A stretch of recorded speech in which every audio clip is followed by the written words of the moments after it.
Then the people of Jerusalem made Ahaziah, Jehoram's youngest son, their next king, since the marauding bands who came with the Arabs had killed all the older sons. So Ahaziah son of Jehoram reigned as king of Judah. Ahaziah was 22 years old when he became king, and he reigned in Jerusalem 1 year. His mother was Athaliah, a granddaughter of King Omri. Ahaziah also followed the evil example of King Ahab's family, for his mother encouraged him in doing wrong. He did what was evil in the Lord's sight, just as Ahab's family had done. They even became his advisers after the death of his father, and they led him to ruin. Following their evil advice, Ahaziah joined Joram, the son of King Ahab of Israel, in his war against King Hazael of Aram at Ramoth Gilead. When the Arameans wounded Joram in the battle, he returned to Jezreel to recover from the wounds he had received at Ramoth.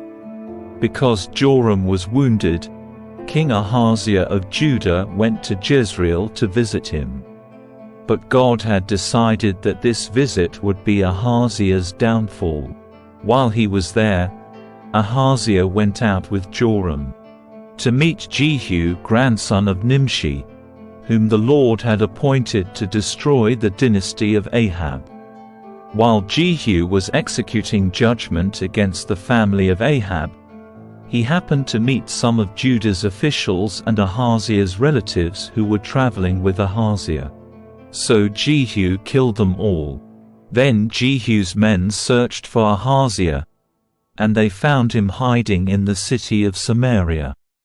They brought him to Jehu, who killed him.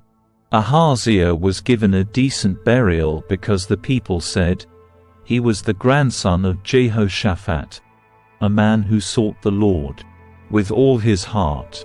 But none of the surviving members of Ahaziah's family was capable of ruling the kingdom. When Athaliah, the mother of King Ahaziah of Judah, learned that her son was dead, she began to destroy the rest of Judah's royal family. But Ahaziah's sister Jehosheba, the daughter of King Jehoram, took Ahaziah's infant son, Joash, and stole him away from among the rest of the king's children, who were about to be killed. She put Joash and his nurse in a bedroom. In this way, Jehosheba, wife of Jehoiada the priest, and sister of Ahaziah, hid the child so that Athaliah could not murder him. Joash remained hidden in the temple of God for 6 years while Athaliah ruled over the land.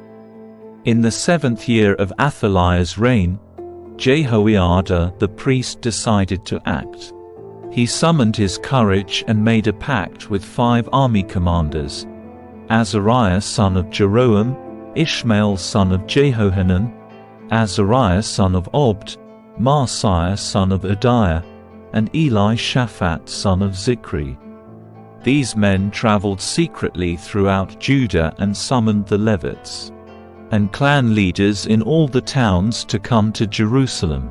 They all gathered at the temple of God, where they made a solemn pact with Joash, the young king. Jehoiada said to them, "Here is the king's son. The time has come for him to reign. The Lord has promised that a descendant of David will be our king. This is what you must do. When you priests and Levites come on duty on the Sabbath, 1/3 of you will serve as gatekeepers. Another 1/3 will go over to the royal palace, and the final 1/3 will be at the foundation gate. Everyone else should stay in the courtyards of the Lord's temple. Remember, only the priests and Levites on duty may enter the temple of the Lord, for they are set apart as holy. The rest of the people must obey the Lord's instructions and stay outside. You Levites, form a bodyguard around the king and keep your weapons in hand. Kill anyone who tries to enter the temple. Stay with the king wherever he goes. So the Levites and all the people of Judah did everything as Jehoiada the priest ordered. The commanders took charge of the men reporting for duty that Sabbath, as well as those who were going off duty. Jehoiada the priest did not let anyone go home after their shift ended. Then Jehoiada supplied the commanders with the spears and the large and small shields that had once belonged to King David and were stored in the temple of God. He stationed all the people around the king, with their weapons ready. They formed a line from the south side of the temple around to the north side and all around the altar. Then Jehoiada and his sons brought out Joash, the king's son, placed the crown on his head, and presented him with a copy of God's laws. They anointed him and proclaimed him king, and everyone shouted, "Long live the king!" When Athaliah heard the noise of the people running and the shouts of praise to the king, she hurried to the Lord's temple to see what was happening. When she arrived, she saw the newly crowned king standing in his place of authority by the pillar at the temple entrance. The commanders and trumpeters were surrounding him, and people from all over the land were rejoicing and blowing trumpets. Singers with musical instruments were leading the people in a great celebration. When Athaliah saw all this, she tore her clothes in despair and shouted, "Treason! Treason!" Then Jehoiada the priest ordered the commanders who were in charge of the troops, "Take her to the soldiers in front of the temple, and kill anyone who tries to rescue her." For the priest had said, "She must not be killed in the temple of the Lord." So they seized her and led her out to the entrance of the horse gate on the palace grounds, and they killed her there. Then Jehoiada made a covenant between himself and the king and the people that they would be the Lord's people. And all the people went over to the temple of Baal and tore it down. They demolished the altars and smashed the idols, and they killed Mattan the priest of Baal in front of the altars.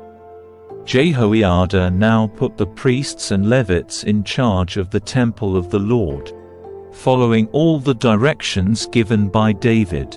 He also commanded them to present burnt offerings to the Lord, as prescribed by the law of Moses, and to sing and rejoice as David had instructed.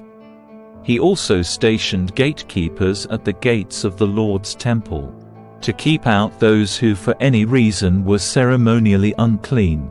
Then the commanders, nobles, rulers, and all the people of the land escorted the king from the temple of the Lord. They went through the upper gate and into the palace, and they seated the king on the royal throne. So all the people of the land rejoiced, and the city was peaceful because Athaliah had been killed. Joash was 7 years old when he became king, and he reigned in Jerusalem 40 years.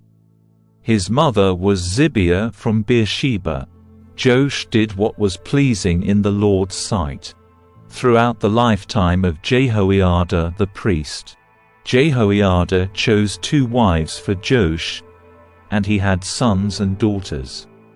At one point Joash decided to repair and restore the temple of the Lord. He summoned the priests and Levites and gave them these instructions. "Go to all the towns of Judah and collect the required annual offerings, so that we can repair the temple of your God. Do not delay." But the Levites did not act immediately. So the king called for Jehoiada the high priest and asked him, "Why haven't you demanded that the Levites go out and collect the temple taxes from the towns of Judah and from Jerusalem?" Moses, the servant of the Lord, levied this tax on the community of Israel in order to maintain the tabernacle of the covenant. Over the years the followers of wicked Athaliah had broken into the temple of God, and they had used all the dedicated things from the temple of the Lord to worship the images of Baal. So now the king ordered a chest to be made and set outside the gate leading to the temple of the Lord. Then a proclamation was sent throughout Judah and Jerusalem, telling the people to bring to the Lord the tax that Moses, the servant of God, had required of the Israelites in the wilderness. This pleased all the leaders and the people, and they gladly brought their money and filled the chest with it. Whenever the chest became full, the Levites would carry it to the king's officials. Then the court secretary and an officer of the high priest would come and empty the chest and take it back to the temple again. This went on day after day, and a large amount of money was collected. The king and Jehoahoa gave the money to the construction supervisors, who hired masons and carpenters to restore the temple of the Lord. They also hired metal workers, who made articles of iron and bronze for the Lord's temple. The men in charge of the renovation worked hard and made steady progress. They restored the temple of God according to its original design and strengthened it. When all the repairs were finished, they brought the remaining money to the king and Jehoiada. It was used to make various articles for the temple of the Lord, articles for worship services and for burnt offerings, including ladles and other articles made of gold and silver. And the burnt offerings were sacrificed continually in the temple of the Lord during the lifetime of Jehoiada the priest. Jehoiada lived to a very old age, finally dying at 130. He was buried among the kings in the city of David, because he had done so much good in Israel for God and his temple. But after Jehoiada's death, the leaders of Judah came and bowed before King Joash and persuaded him to listen to their advice. They decided to abandon the temple of the Lord, the God of their ancestors, and they worshipped Asherah poles and idols instead. Because of this sin, divine anger fell on Judah and Jerusalem. Yet the Lord sent prophets to bring them back to him. The prophets warned them, but still the people would not listen. Then the Spirit of God came upon Zechariah son of Jehoiada the priest. He stood before the people and said, "This is what God says. Why do you disobey the Lord's commands and keep yourselves from prospering? You have abandoned the Lord, and now he has abandoned you." Then the leaders plotted to kill Zechariah, and King Joash ordered that they stone him to death in the courtyard of the Lord's temple. That was how King Joash repaid Jehoiada for his loyalty, by killing his son. Zechariah's last words as he died were, "May the Lord see what they are doing and avenge my death." In the spring of the year the Aramean army marched against Joash. They invaded Judah and Jerusalem and killed all the leaders of the nation. Then they sent all the plunder back to their king in Damascus. Although the Arameans attacked with only a small army, the Lord helped them conquer the much larger army of Judah. The people of Judah had abandoned the Lord, the God of their ancestors, so judgment was carried out against Joash. The Arameans withdrew, leaving Joash severely wounded. But his own officials plotted to kill him for murdering the son of Jehoiada the priest. They assassinated him as he lay in bed. Then he was buried in the city of David, but not in the royal cemetery. The assassins were Josachar, the son of an Ammonite woman named Shemith, and Jehozabad, the son of a Moabite woman named Shomer. The account of the sons of Joash, the prophecies about him, and the record of his restoration of the temple of God are written in the commentary on the Book of the Kings. His son Ahaziah became the next king.